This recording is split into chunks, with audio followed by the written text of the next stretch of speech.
You know that moment, when you're in a group and everyone else seems to speak effortlessly, while your mind is busy running through every possible version of what you could say.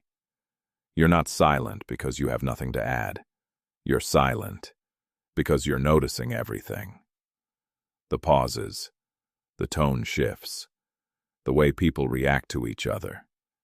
It's like you're tracking the entire emotional atmosphere, not just the conversation. Most people don't see it that way.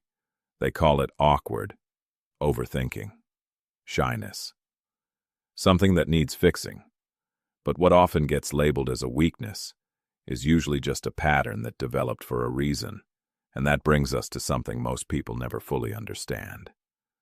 Social anxiety, not as a flaw, but as a system. Because there's more going on here than people realize. When your brain walks into a social situation, it doesn't just process words. It scans for signals, safety, judgment, subtle changes in expression. Research in neuroscience shows that people with social anxiety often have a more reactive amygdala, the part of the brain that detects potential threats. But threat, in this case, doesn't always mean danger. It can mean disapproval, rejection, being misunderstood. So your brain adapts. It becomes more observant, more precise, more aware of nuance. And that pattern usually doesn't come from nowhere. It often builds quietly over time.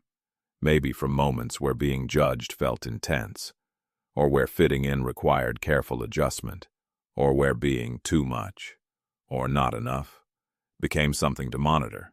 So your nervous system learned something important. Pay attention, stay aware, think before you act, not as a preference, but as a strategy. And it's important to say this clearly.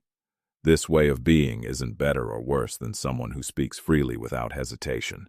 It's just different wiring, different sensitivities, different priorities. But here's the part that often gets missed.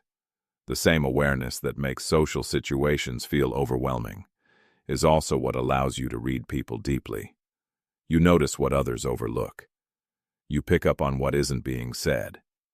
There's a kind of emotional intelligence there that doesn't need to be loud to be real. At the same time, there's a quiet cost. That constant awareness can turn inward. It can make you question yourself more than necessary. So the same system that helps you understand others can sometimes make it harder to feel understood.